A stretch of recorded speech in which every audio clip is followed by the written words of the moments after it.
Age and politics. It's a very weird relationship. If you're young, you're considered energetic and enthusiastic. But if you're too young, you're considered immature. Same on the other side. If you're old, you're considered experienced and seasoned. But if you're too old, you're seen as unfit. So where does US President Joe Biden slot in? He's 80 years old. He's also running for re-election. So he'll be 86 by the end of a possible second term.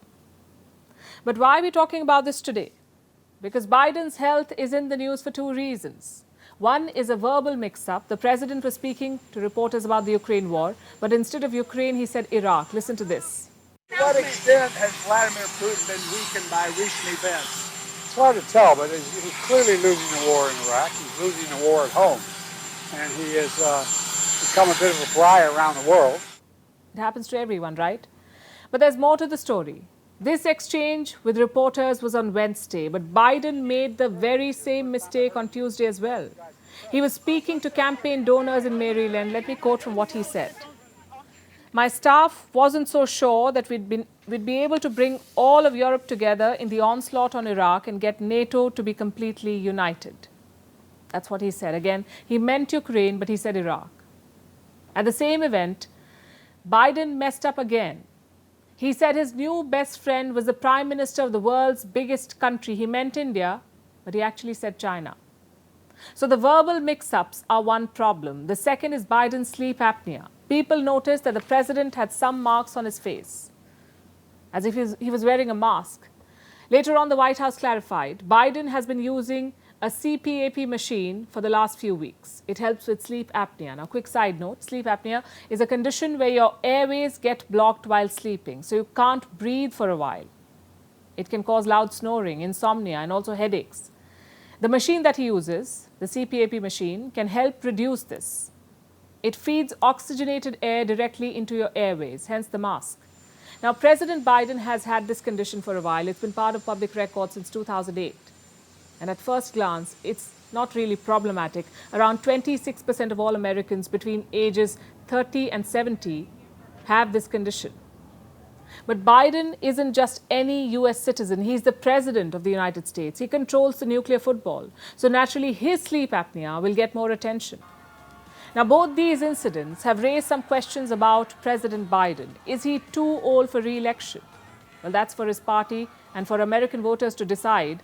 But I do have some numbers for you. The average life expectancy in the US is 77 years. That's how long a person lives on average in the US. Now, Biden is already 80. The average retirement age in the US is 61. I'm sure these decades of experience have helped Biden, but the optics are not good. At the G7 summit in May, Biden nearly took a tumble. He lost his footing, but thankfully he did not fall. But the next month he did. Biden was speaking at a US Air Force Academy in June. Afterwards, this happened.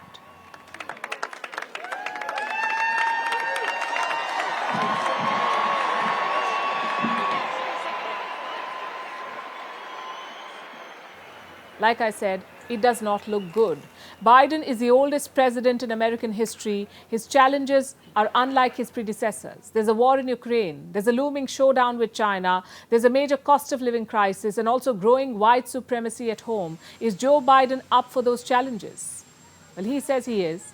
His team also releases regular medical records. None of these indicate major diseases, but age and politics is not just about physical fitness, it's also about the mental side of it. Like understanding what young people want, or keeping up with new attitudes, or being able to soak up more pressure. Things like that.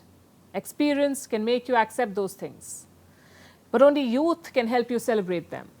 It's something American Biden must think about. It's a sudden holiday season in Sri Lanka, but there's no festival around the corner. No National Day either. Sri Lanka has begun a 5-day bank holiday to restructure their debt, specifically their domestic debt. How much money are we talking about? Around $42 billion. Now, this restructuring is all about sending the right signals. And if this goes well, the foreign lenders will be satisfied. So what is the plan? What is Sri Lanka planning to do? They're offering debt holders 3 options. 1, take a 30% haircut, meaning the lenders will have to forego 30% of the principal. but they will be repaid in 6 years at a 4% interest rate. Option 2 is no haircut. So repayment will happen, but it will happen after 15 years plus up to 9 years of grace period, and the interest rate will be 1.5%. Option 3, convert your dollar bonds into local currency ones. No haircut and 10 years for repayment. Now, this is the plan unveiled by Sri Lanka's central bank. It's a highly consequential one, hence the 5-day banking holiday. The fear is this plan could lead to massive volatility in the financial markets. So they decided to create a buffer to give the markets more time to absorb any shocks. The plan will now be presented in Parliament. It is expected to be passed over the weekend. So that's one part done. Part 2 is dealing with international lenders. Sri Lanka's external debt is also around $42 billion. Some of these are held by bilateral lenders like China or Japan. If domestic debt can be restructured suitably, Sri Lanka can move to external debt. But timing is key. The International Monetary Fund or the IMF will review Sri Lanka's progress by September. They will look closely at foreign debt. If the restructuring is done, they will release more money from the bailout package. If not, there could be hiccups. So September is the target for Sri Lanka. Their big worry seems to be China. On paper, they support the IMF bailout package. The Chinese support it. They've also agreed to restructure some of the loans, but their actions suggest otherwise.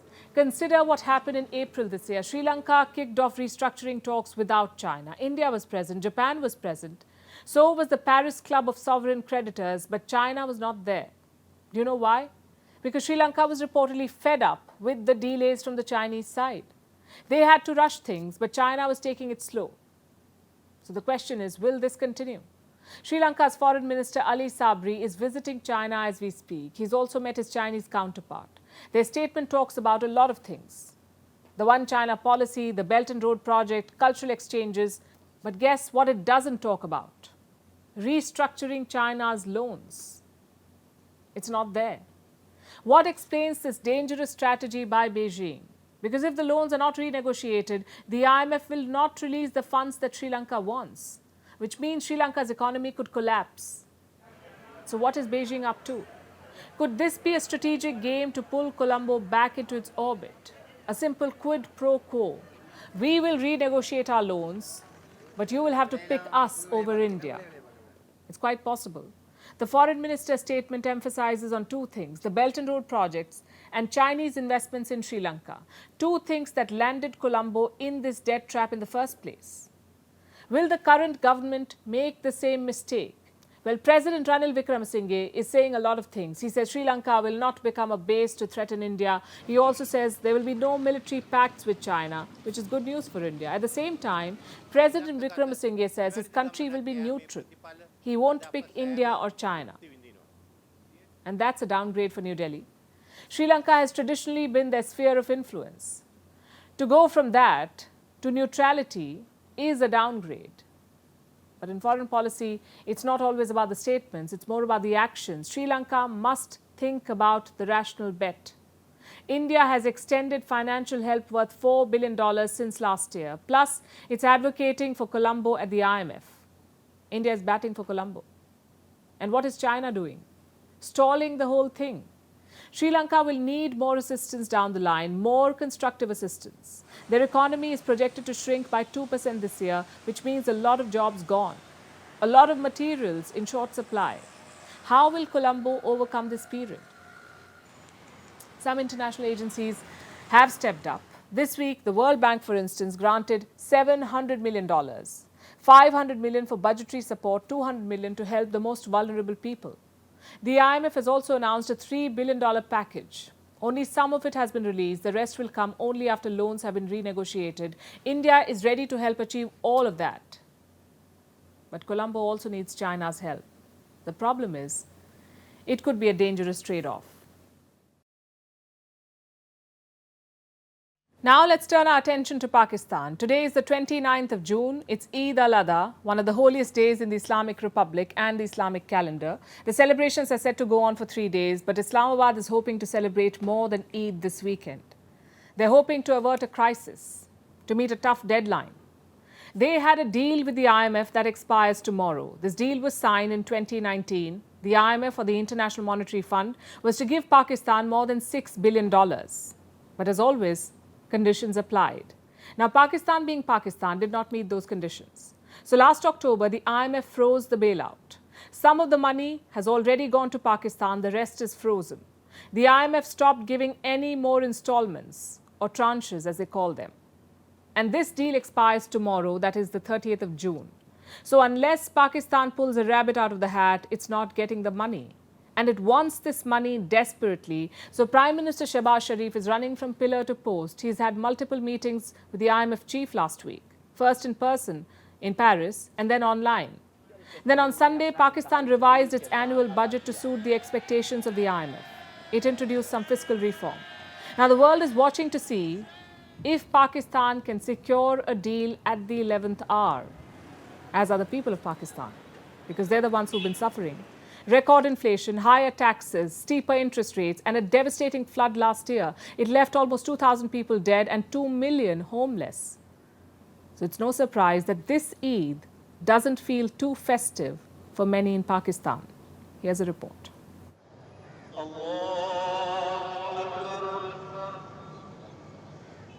It's Eid al-Adha in Pakistan today, one of the holiest days in Islam. It roughly translates to the Feast of the Sacrifice. And for many Pakistanis, their sacrifice is worth more than ever this year. Because the country has been hammered by an economic disaster, and as a result, the prices of the sacrificial animals are soaring. This year's inflation rate is higher than in past years, so the prices of sacrificial animals has also gone sky high. Because of this, there are fewer animals in markets compared to the past, as many people are opting to share animals and give a joint sacrifice. At some places, prices are reportedly close to double of what they were a year ago. And there are a lot of reasons for this. Pakistan's economic crisis is, of course, the main one. The war in Ukraine is another cause. It has led to rising food and fuel prices around the world.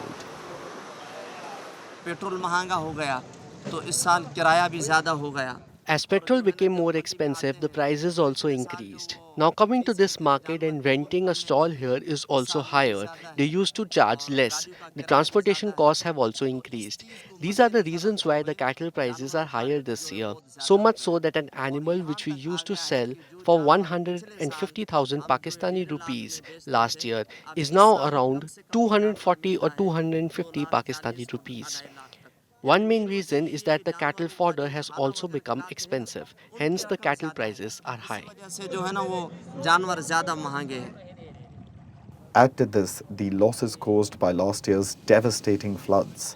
A lot was spoken about the human cost, but it wasn't just humans that died. The floods last year caused diseases in livestock, whether it was in Sindh, Punjab, or Balochistan province. Many cattle died of diseases, which has also caused a shortage of cattle this year. Pakistani officials estimate that about 700,000 cattle were lost in the floods, and the disease and food shortages that followed affected even more animals. So the supply of animals for the Eid al-Adha sacrifice has decreased and prices are up. The devout will still buy the sacrificial animals though, often with cash. Problem is, they're short of that too. ATMs are running out of cash. This is happening in the city of Karachi. They don't have money, and in many cases, goats are being stolen. Yes, stolen. Thieves are robbing people who walk home with the animals they've bought. About 70 such incidents have taken place so far. For people like this, even the festival of Eid brings no cheer. The economic crisis has been tough on the nation, and like always, it's the most vulnerable who bear the brunt.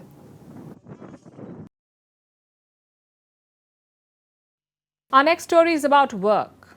You know, that thing you do between actually living It's no secret that our workplaces can lead to a lot of frustration for some. Ranting about work is an international pastime, you could say. Long hours, having to constantly be reachable, burning the midnight oil. There's a good chance most of you have been through this. We enjoy it until we don't. And all of us have a different threshold, but that's not even the point. What if we told you that your company, apart from putting you through all of this, may also be stealing your wages? Tonight, we want to talk about wage theft, and we want to tell you how that works. You see, companies are governed by labor laws across the world. All countries have such laws, and a lot of companies flout them. The result is wage theft, among other things, meaning your company is not paying part or all of what you're owed. And how do they do it? Well, there's something called overtime. I'm sure you know this. Most of us do it. That's when you work beyond your regular shift, when you put in extra hours to complete that presentation or show up early to work for that meeting or work through the weekend for that crucial project. It's all overtime. Now, the law says you should be paid extra for it, usually around double of your normal hourly wages. But do you get it? Well, that's wage theft. The second example is work breaks, or rather the lack of work breaks. How many times have you been at your desk from dawn till dusk with no time for any pause, no time for lunch, no time to go to the washroom, definitely no time to stretch your legs? What do you think during those moments? Do you think it's just one of those days that you can take a break once that urgent task is complete? By denying you a work break, your company is once again committing wage theft, because most countries have labor laws that mandate a break. India, for example, has a law like this. Companies have to give you a 30-minute break during work hours, and you cannot work more than 5 hours straight. That is the law. Does your company follow it? Next, we look at leave. In other words, paid offs. How many do you get in a year? Do you end up using all of them? Do you waste leave even after carry forwards? Have you had to give up on leave because your team is short-staffed or you've been told you're indispensable? It may sound like you've been given your due recognition, but technically you're being robbed, because the leaves you were promised in your contract are a form of compensation. And these are just a few examples of wage theft. There are many more, like not reimbursing expenses or companies making random deductions. Wage theft comes in a lot of forms. And it leaves a huge unseen dent on the economy. I have the numbers. In the US, for example, wage theft is estimated at about $50 billion every year, $50 billion annually. That's more than the amount stolen in bank robberies and shoplifting and credit card fraud. 50 billion of wage theft. It's actually more than all those combined. But wage theft usually goes under the radar. If you're from India, all these examples of wage theft must sound quite common. And most likely, you can't do very much about it. You want to impress your bosses. You don't want to file a labor case against your company that may drag on in courts for years. So you take it on the chin. But just know that your company is stealing from you. And when you rise through the ranks, perhaps you can try and change this system.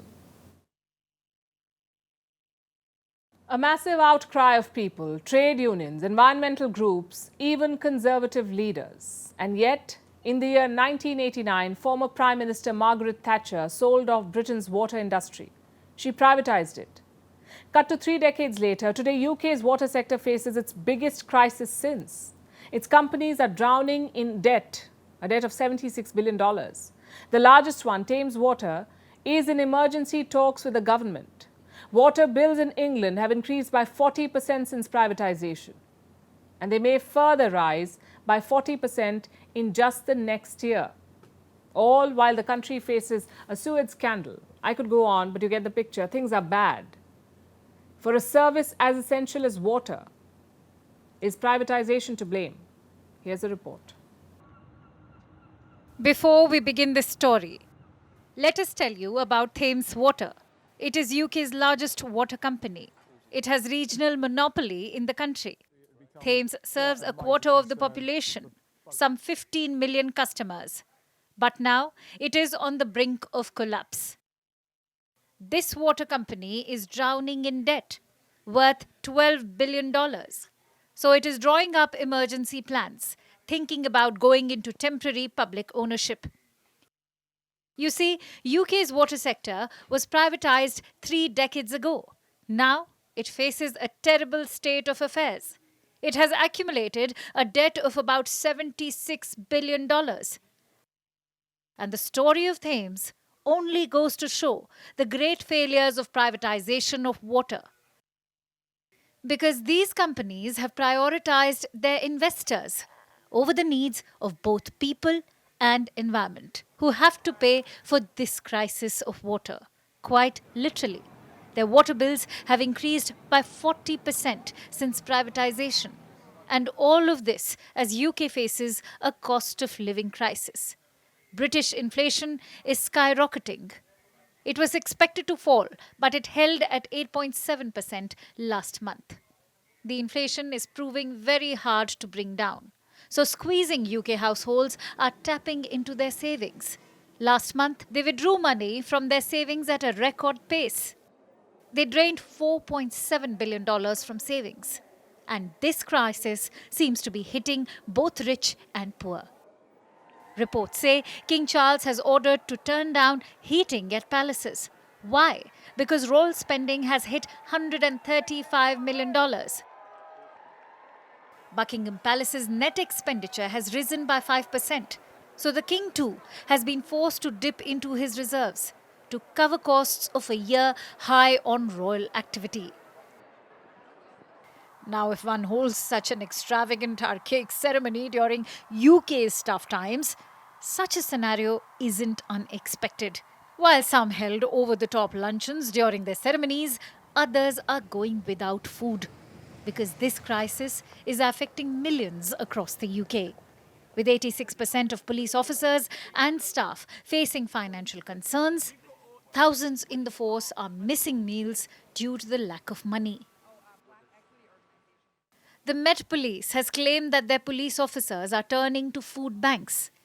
And the soaring costs of food are harming children's health, who are suffering from worsening levels of tooth decay, anxiety, and stunted growth because of this crisis. And as people feel the squeeze, some are trying to turn the tables in their favor. Insurance fraud has soared by 61%. People are faking injuries and losing their jewelry on purpose to apply for insurance or claim it twice. So will the situation improve in the near future? Experts are unsure. But here are the facts. Successive interest rates have been hiked since late 2021, and more are still in the pipeline. Water companies plan to increase the prices by about 40% in the next year. Now remember, that's how much the prices have increased by in the last 3 decades. But now the Britons await this triple threat within the next year. So while UK crisis targets the vulnerable, companies like Thames try to stay afloat, with Britons struggling to pay for it. Simone Biles is back. She's a star gymnast, a 7-time Olympic medalist.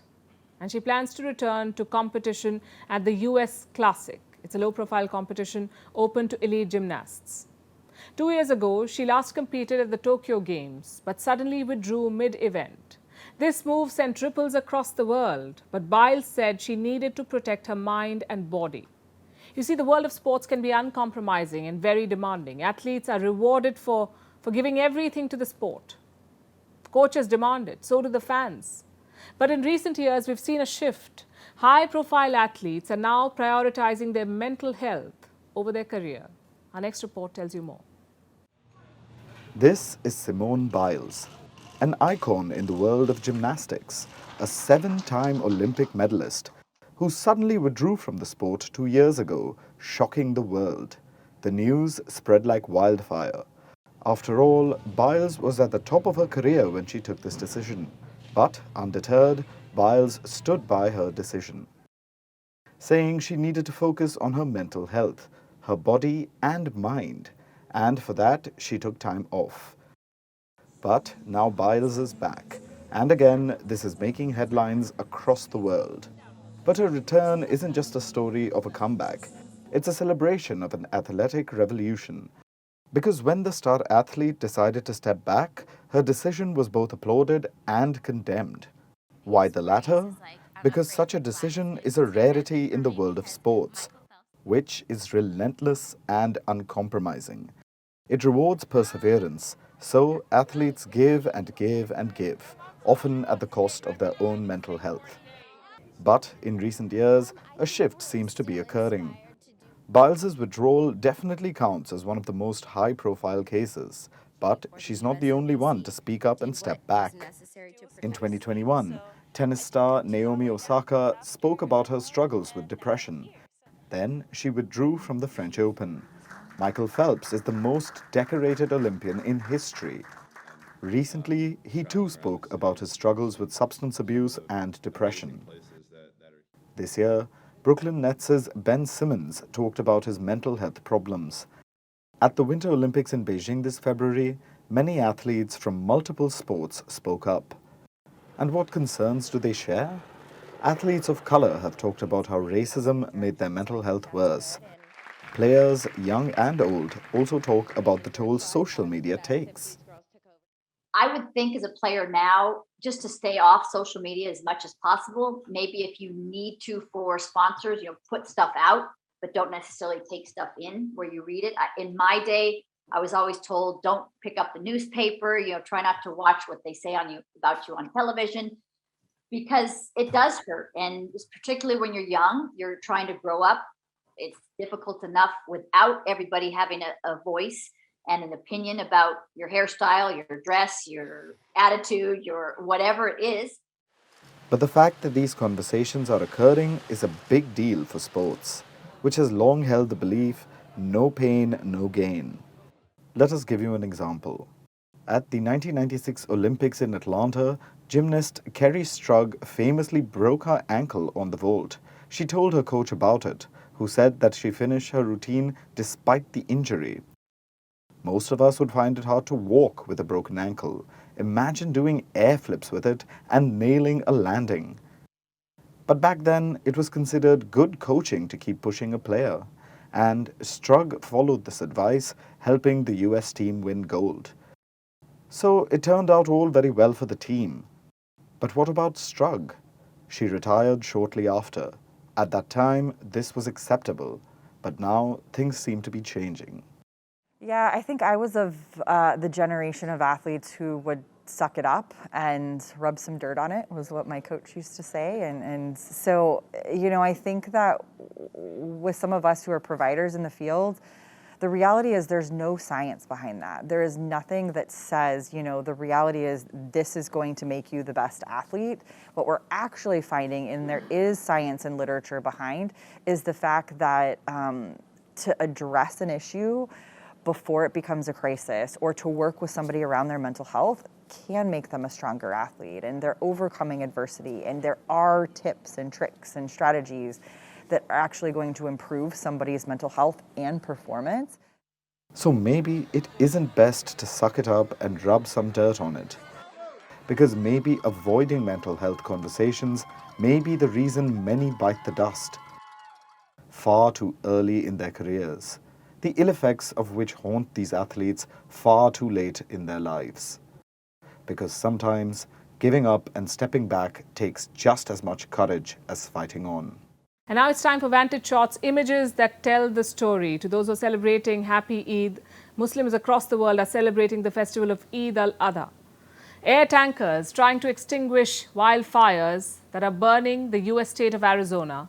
Thousands joined Madrid's Pride March, chanting slogans against the far-right Vox party ahead of the July elections. And finally, what makes the 29th of June significant? Let's go back to the year 1976, when Seychelles, a country in East Africa, achieved independence, ending 166 years of British rule. We're leaving you with these images. Thanks for watching. We'll see you tomorrow.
Mi familia mola más porque tiene dos mamás.